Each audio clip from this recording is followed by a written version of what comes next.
हम लोगों के बहुत सारे नाम होते हैं। एक नाम तो वो है जिस नाम से हमें पहचाना जाता है। एक नाम वो है जो अलग अलग तरह से लोग बोलते हैं। जब हम दब्बू बन जाते हैं तो कायर कहलाते हैं। जिस समय हम डरपोक बन कर के बैठे होते हैं अलग नाम दिया जाता है। जब हम कुछ दान वान करते हैं तो लोग हमको दानी बोलते हैं, या कंजूसी करे तो कंजूस बोलते हैं। तो हम किन नामों से संबोधित होना चाहते हैं,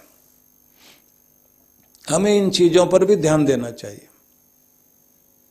जब हम ये सोचते हैं कि हमें इस नाम से, क्योंकि परमात्मा को भी जब आप पुकारते हैं तो परमात्मा का एक नाम कोई भी आप बोलते हैं, लेकिन उसी के साथ में गुणवाची नाम भी बोलते हैं।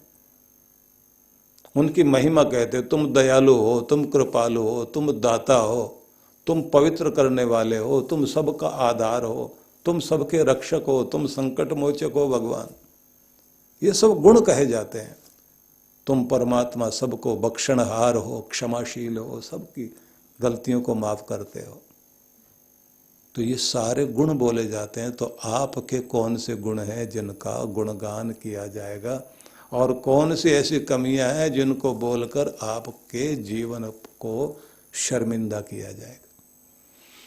जब हम ये सब चिंतन करने लग जाते हैं तो जीवन में निखार यहीं से शुरू होता है। तो कहते हैं एक गुरु वो है जो आपके लिए चुनाव आप कर लेते हैं, जीवन रथ के लिए तैयार करते हैं। लेकिन दूसरे रूप में गुरु की भूमिका तब होती है जब गुरु से आपका संबंध जुड़ जाए और गुरु वहाँ से प्रेरणा दे रहा है और वो आपके हृदय में घटित हो रही है। आप जैसे शांत होकर अपने गुरु का चित्र देखते देखते और आंखें बंद करके प्रार्थना करते हैं और आपको अंदर से कुछ सूझ मिलती है। जब अंदर से कुछ प्रेरणा मिलने लग जाती है, अंदर से उत्साह मिलने लग जाता है, अंदर से लगता है कि मेरा सद्गुरु अनेक रिश्ते लेकर मेरे साथ बैठा हुआ है, कभी साथी बनकर, कभी पिता बनकर, मित्र बनकर, अनेक अनेक संबंधों में मुझे सहारा दे रहा है। तो उस समय आपको रास्ता मिलता है और आपको ताकत मिलती है। तो पहले तो यही सोचना चाहिए कि हम किस किस नाम वाले होना चाहते हैं। अलग अलग तरह से नामों से भी अर्जुन को पुकारा गया, तो उन नामों का भी महत्व हमें समझना चाहिए, क्योंकि अलग अलग समय में जब हम अलग अलग नामों से पुकारते हैं तो उससे हमारे कर्म का भी पता लगता है। इसलिए अपने देश में ये बात रखी गई है कि किसी का नाम भी रखना है, बच्चे का भी नाम रखना है, तो कैसा नाम होना चाहिए। 3 अक्षर का होना चाहिए, 4 अक्षर का होना चाहिए। लड़कियों के नाम कैसे रखे जाएं, लड़कों के नाम कैसे रखे जाएं। फिर कहा गया नदी पर, पहाड़ पर, वन पर, इस पर न रख करके सार्थक नाम रखिए। बहुत कुछ महिमा कही गई है कि कहाँ नाम रखना कैसे नहीं।